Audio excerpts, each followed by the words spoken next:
बिस्मिल्लाहिर्रहमानिर्रहीम। अस्सलाम वालेकुम वरहमतुल्लाहि वबरकातुहू। मैं हूं वकार खान और आप देख रहे हैं Waqar Khan paint workshop YouTube channel. आज की इस वीडियो में हम आपको एनसी पुट्टी के हवाले से इंफॉर्मेशन देंगे कि एनसी पुट्टी क्यों लगाई जाती है, कैसे लगाई जाती है, इसके लगाने के क्या फ़ायदे हैं। वो सारी इन्फॉर्मेशन इसी वीडियो में आपको देंगे और साथ आपको बताएंगे भी कि एनसी पुट्टी लगाई कैसे जाती है, इसे कितने कोट लगाना चाहिए और इसकी जो सेंडिंग है वो कौन से नंबर से होगी और इसके फ़ायदे क्या है। तो टॉपिक शुरू करने से पहले आपसे गुजारिश है, अगर आपने अभी तक हमारे चैनल को सब्सक्राइब नहीं किया तो चैनल को सब्सक्राइब करें और बेल वाला जो आइकन है उसे प्रेस कर लें ताकि हमारी हर आने वाली वीडियो का नोटिफिकेशन आपको मिल सके। तो बात करते हैं कि एनसी पुट्टी क्यों लगाई जाती है। जब भी स्टील पुट्टी की फिलिंग हो जाती है, जैसे कि आप देख सकते हैं कि स्टील पुट्टी की फिलिंग हो चुकी है और इसकी सैंडिंग जो है वो भी कंप्लीट हो चुकी है। अगर इसके ऊपर डायरेक्ट अस्तर या डायरेक्ट कलर डाला जाए तो ये जो लहर है ये आपको नजर आ रही है, ये लहर जो है बाद में रंग में नजर आती है। जैसे कि ये लहर है पुटीन की, ये आपको नजर आ रही होगी। ये मतलब जहां जहां तक इसमें स्टील पुटीन की लहर है, नंबर एक, ये अगर डायरेक्ट इसके ऊपर रंग डालते हैं या अस्तर डालते हैं तो ये रंग में जो है बाद में नजर आना शुरू हो जाती है ये लहरें। बहरहाल यहाँ तक तो आपको समझ आ गई। दूसरी बात यह है कि एनसी पुट्टी जब लगाई जाती है, एनसी पुट्टी का ये फायदा है, इसकी जो लहरों के ये किनारे हैं, जैसे कि ये आप देख सकते हैं, मैं आपको एक छोटा सा सैंपल करके दिखाता हूँ। ये देखें, ये जो है इसको कवर कर लेता है, ठीक है। इसी तरीके से इसमें जो छोटे डॉट रह जाते हैं या रेगमार की जो खराशें होती हैं वो रह जाती हैं, तो वो इनको जो है एनसी पुट्टी से वो भी कवर हो जाती है। उसके साथ साथ इसके और ये फ़ायदा है कि इसमें इसकी जो फिनिशिंग है वो बहुत ही ज़्यादा खूबसूरत आ जाती है। अगर एनसी पुट्टी ना लगाई हो तो फिर इसकी जो फिनिशिंग है फिर उस तरह की नहीं आती जिस तरह की एक अच्छे काम के लिए ज़रूरत होती है। तो यहाँ तक तो ये इन्फॉर्मेशन हो गई। बाकी आगे जो है आपको लगाने का भी तरीका सिखाते हैं कि लगाया किस तरीके से जाता है। तो इसको लगाने का जो तरीका है, अच्छा दूसरी बात, जब स्टील पुट्टी इस्तेमाल करते हैं तो स्टील पुट्टी के साथ इतना सा ये हार्डनर की डब्बी होती है वाइट कलर की, तो ये हार्डनर इसमें मिक्स करना पड़ता है और मिक्स करके फिर जो है इसे लगाते हैं तो कुछ देर बाद ये खुश्क हो जाती है। जबकि जो एनसी पुट्टी है, जिसे डिको पुट्टी भी कहते हैं, ये इस तरीके से नहीं लगाई जाती। एनसी पुट्टी जो है इसमें ये बनी बनाई आती है। इसमें अगर ज़रूरत हो हस्बे ज़रूरत तो इसमें सिल्वर पेस्ट डाला जाए, अगर ज़रूरत ना हो। पर आजकल जो है इसमें सिल्वर पेस्ट मतलब कंपनी की तरफ से डाला हुआ आता है और इसे इस तरीके से लगाना है और लगाकर एक। तो जैसा कि आपको सारी इन्फॉर्मेशन दी और कुछ इन्फॉर्मेशन अब हम आपको बताएंगे, साथ साथ आपको जो है ये कंप्लीट प्रोसेस भी दिखाएंगे। तो आपको बताता चलूँ कि मैंने इससे पहले भी एनसी पुट्टी के हवाले से बहुत सारी वीडियोस बनाई है, पर चूँकि हमारे जो न्यू सब्सक्राइबर हैं वो पुरानी वीडियोस को देख नहीं पाते, तो उनके लिए ये वीडियो ज़रूरी है। और अक्सर मुझसे व्हाट्सएप के ज़रिए पूछा जाता है कि आप पेंटिंग के हवाले से इन्फॉर्मेशन दें, ये करें वो करें। तो मैंने सोचा कि पेंट के हवाले से और उसकी जो बेस बनाते हैं उसके हवाले से इन्फॉर्मेशन देना शुरू कर दूं। तो अपने प्रोजेक्ट भी आपको दिखाते रहेंगे जिस का हम काम करते हैं और साथ साथ आपको इन्फॉर्मेशन भी देते रहेंगे। एनसी पुट्टी एक ऐसी पुट्टी है कि इसमें जो हार्डनर है वो मिक्स नहीं किया जाता और एनसी पुट्टी जो है इसे डिको पुट्टी भी कहा जाता है। इसका मकसद जो लगाने का होता है वो ये होता है कि एक तो इसकी जो स्टील पुट्टी की लहर है जो उनकी साइडें हैं उसको कवर करती है। दूसरा, स्टील पुट्टी को जब सैंडिंग किया जाता है तो इसमें जो सैंडिंग पेपर की जो खराशें हैं उसे कवर करता है। सैंडिंग पेपर की खराशों के कवर करने के साथ साथ इसकी ऊपर जो है फिनिशिंग भी अच्छी खूबसूरत आती है और इसमें छोटे छोटे डॉट जो होते हैं वो भी इससे जो है कवर हो जाते हैं।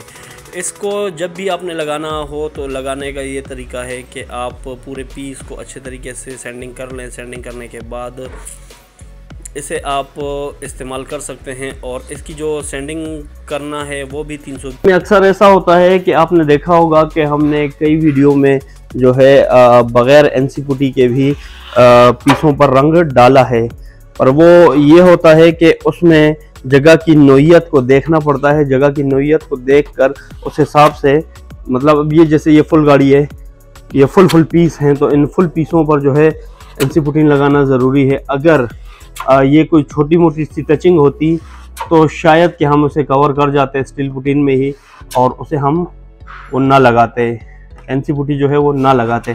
तो अब ये है कि कई वीडियोज़ में मैंने आपको बताया है कि एनसी पुटीन जो है, एनसी पुटीन के बगैर भी कलर किया जा सकता है। तो बिल्कुल जी किया जा सकता है, पर यह है कि जगह की नोयत को और काम की नोयत को देखना पड़ता है। तो जिस हिसाब से काम की नोयत होगी उस हिसाब से जो है काम किया जाएगा, ठीक है। क्योंकि ये पेंटिंग का काम जो है ये इतना वो भी नहीं है कि मतलब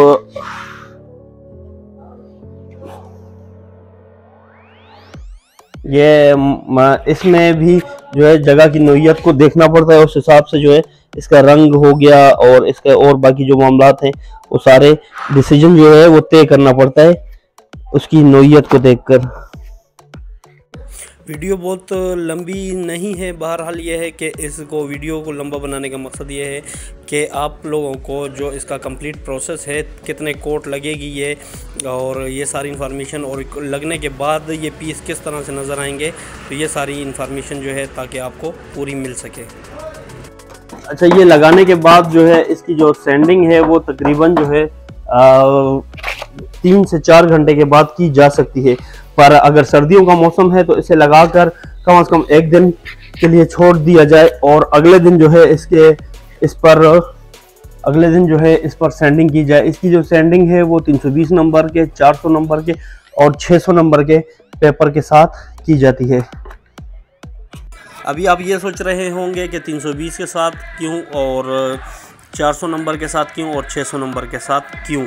तो उसकी वजह यह होती है कि अगर पुटीन ज़्यादा लगाई है तो 320 नंबर के पेपर के साथ अच्छे तरीके से उसकी सैंडिंग हो जाएगी। अगर पुटीन हल्की लगाई है तो वो 400 के साथ की जा सकती है, और अगर उससे भी हल्की लगाई है तो 600 नंबर के पेपर के साथ की जा सकती है। और जैसे ही सैंडिंग जो है वो कंप्लीट हो जाती है, तो सैंडिंग कंप्लीट करने के बाद जो है इसे आप पानी के साथ सैंडिंग इसकी करेंगे तो पानी के साथ करेंगे। पानी के साथ इसकी सैंडिंग हो जाए तो उसके बाद जो है इसे फ़ौरन से मुराद ये है कि जब पीस खुश्क हो जाए या बॉडी खुश्क हो जाए तो उसके ऊपर प्राइमर कर देना चाहिए। जब प्राइमर हो जाएगी तो प्राइमर के बाद फिर इसमें हल्के फुल्के बहुत बारीकी से जो है वो चेक किया जाएगा कि आया इसमें कोई ख़राश, कोई टक या कोई इस तरह की चीज़ तो नहीं है। अगर वो है तो वहाँ पर दोबारा फिलिंग की जाएगी, और दोबारा फिलिंग करने के बाद दोबारा भी फिलिंग जो की जाएगी अस्तर के ऊपर, वो भी एनसी पुटी से ही की जाएगी। बहरहाल कोई मेजर काम हो तो वो जो है स्टील पुटीन के साथ किया जा सकता है। बहरहाल जब अस्तर डालने के बाद इसके ऊपर जब वो लग जाए, सारा फिलिंग वगैरह हो जाए, उसकी सैंडिंग हो जाए, तो उन जगहों पर दोबारा प्राइमर डालकर, और प्राइमर की भी फिर रगड़ाई होती है। प्राइमर की रगड़ाई इस तरीके से होती है कि वो आप 1000 नंबर, 1200 नंबर, 1500 नंबर पेपर के साथ कर सकते हैं। तो उसका तरीका यही है कि 1000, 1200 और 1500 नंबर के पेपर के साथ किया जाएगा। जब सैंडिंग इसकी हो जाए प्राइमर की, तो उसके बाद जो है गाड़ी कलर के लिए रेडी होती है।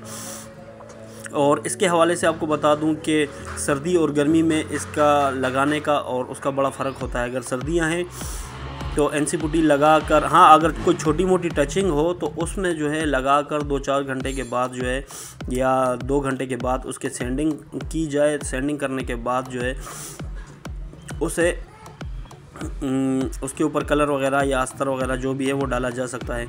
बहरहाल अगर सर्दी है और पूरी गाड़ी तैयार कर रहे हैं तो ये लगाने के बाद कम से कम 1 दिन के लिए इसे छोड़ना ज़रूरी है।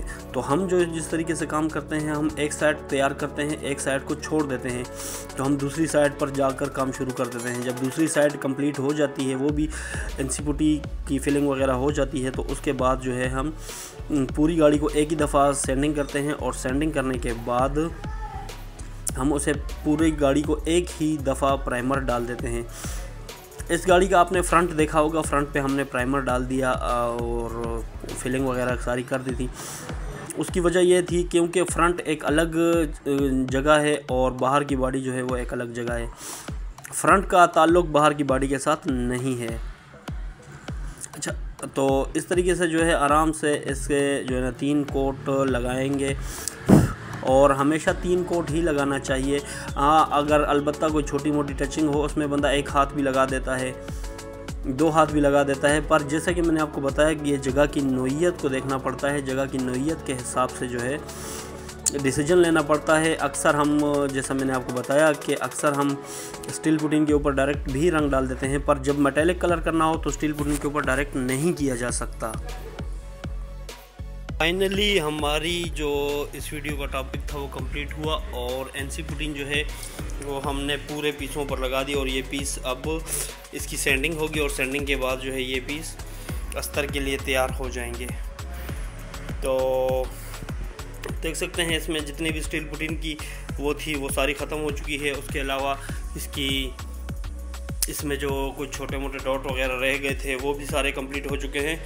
तो उम्मीद करता हूँ कि आज का जो टॉपिक था वो आपको समझ आ चुका होगा। तो मिलते हैं अगली किसी और वीडियो में, तब तक के लिए दीजिए इजाज़त। अल्लाह निगहबान।